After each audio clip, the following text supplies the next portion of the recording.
We don't know how to free Zelda, but we do know why kids love them and critics hate them. John Stossel reports, nuts for Nintendo, when 2020 continues.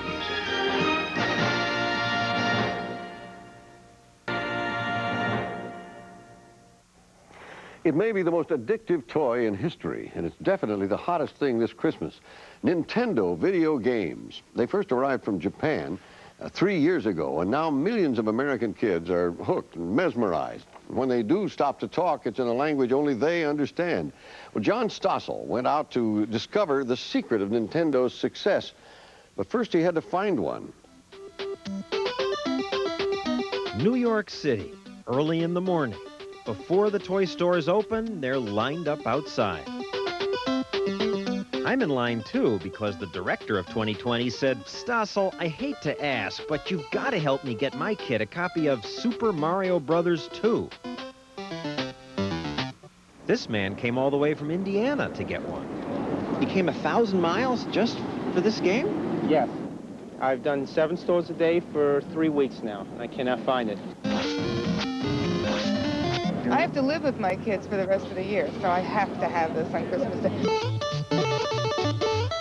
So to please the kids, they line up at the few stores that have been able to get copies of the hottest Nintendo games, Mario 2 and The Adventure of Link. Can I have Super Mario Brothers 2?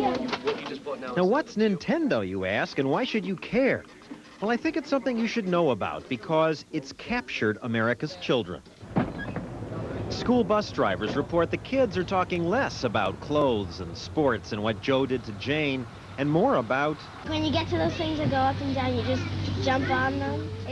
After school, even on the day that brings the first beautiful snowfall of the season. Everyone's eager to get inside the house so they can rush to get to the television set. Now, usually they don't play together. We invited them to a Nintendo party. They pop the cartridge into this deck, which attaches to any television set. These controls direct the characters. The better your eye-hand coordination, the better you do. Never has there been a toy that's been this successful. Bruce Apar is editor of a magazine that follows the industry. How big a hit is this? This is as big or bigger than anything the toy industry has ever seen. I'll give you one comparison. Barbie, which is an institution, does about $500 million a year. Nintendo does over 3 times as much. Now, why is it so successful? Well, the people in the industry say Nintendo simply has the best games. They come in 2 categories. Sports games such as tennis, hockey, football, boxing, all with good graphics and sound effects. Even more popular are the adventure games like Super Mario. They tend to have ludicrous plots. Mario is an Italian plumber who, under your control, enters the Mushroom Kingdom to fight off killer turtles and deadly ducks until he can rescue the Princess Toadstool. The kids love it. What's good about it? Birdo. He shoots the eggs out of his nose. And also there's this part where you can't go anywhere except for fall down a pit, but you pick up this thing and this rocket appears out of nowhere and it flies to another board. It's weird. And it's a big improvement over the first video games like Atari's Pong and Space Invaders, because today's computer chips are better. They have more memory. There's much more involved in playing the game, much more excitement. There's better use of colors, better use of music. It's not just stick figures anymore. We have literally over 100 different characters, people, animals, wizards, spells. You see this spread out over different worlds. When I say different worlds, entirely different sets. If you think about the way a movie is produced, there are levels with caverns, and you break into underground oceans. There are secret holes that you go into. The kids delight in finding new twists to the games, secret passages they didn't discover the first times they played, bizarre new weapons. You're throwing things that I've never even discovered in this game. Yeah, because you don't know. If you're a grown-up, you hardly do this. If you're a grown-up, you have work to do. Now, the chips, the technology that goes into this, was invented in the United States. Yet, the Japanese are the ones who make it a hit. Why is that? Nintendo is a 100-year-old company in Japan, and they learned their lessons well.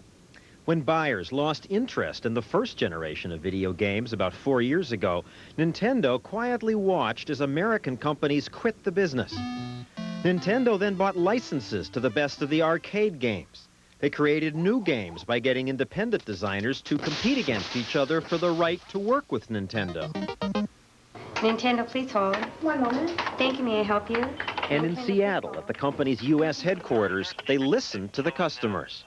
50,000 people call Nintendo's 800 number every week asking for help with the games. Phones are manned by games fanatics who often play other games while answering questions. What that is, when you're at that link, though, you're almost at that point. Okay, what you want to do is, like I said, jump on the guy with the carpet. In Japan, the games are an even bigger success. These people are upset because even after waiting all night, they were unable to get their kids a new version of a game called Dragon Quest. In the U.S., it's mostly Mario that they want. The last Super Mario Bros. 2 was just sold. Well, they get upset. Well, they say, oh, can you take my name? Can you take my credit card, please? Can you do something? My kid wants it. His friend has it, and they're not friends anymore because he doesn't have it. All this makes me wonder, is the shortage real, or are they holding back supplies to increase the mystique? Coleco denies it, but industry insiders say that's exactly what happened with their Cabbage Patch doll a few years ago. The company shipped fewer dolls to increase the excitement. Today, some people in the toy business suspect Nintendo's holding games back. And while videotaping in Japan, we did see plenty of the hard-to-get cartridges. The company denies that it's holding back. Believe me, creating a shortage of this kind was nobody's design, and it's just one of those combinations of demand that far exceeded our most optimistic projections and an inability on the chip supplier to fulfill it. Now you really messed up. You're out. All this brings us to a final question. Should parents buy these games at all? The National Coalition Against Television Violence thinks they shouldn't because they say they're bad for kids. Like, I like how you shoot the people with boomerangs and bombs. I just like jumping on things and killing them and shooting things. The coalition says this will make some kids act violently. Well, I don't know about that, but there's another problem. Watching the kids play, seeing the intensity of their interest, the word obsession comes to mind. I bet I'm much better than him at Zelda. How many hours you play a day?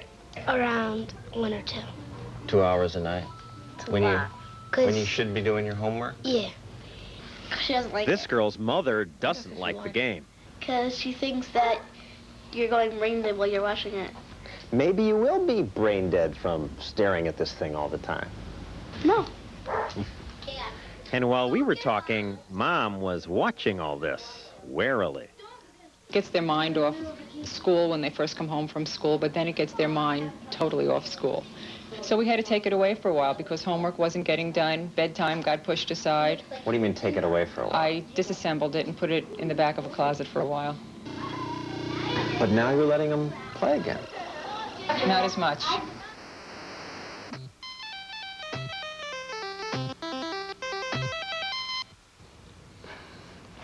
John, what's your feeling after watching this? Does it make them, you know, brain dead, as you said, or isn't there a certain amount of imagination that you have to use for this game?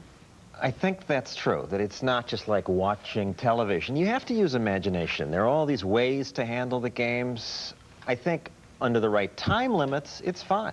In fact, I got one while doing the story, and I'm going to keep it. For you, or would you give it to your child? Well, my 3-year-old likes kill ducks, and my wife and I stayed up till midnight playing it. And you don't mind the so-called violence in it? Kill ducks, kill ducks? They're animated characters, and I just think you have to pay attention and limit the time, and it's fine. Now I know how you're spending the holidays, watching right. Nintendo. Playing Nintendo. Playing Nintendo. Thank you, John. Now on to a much more serious report.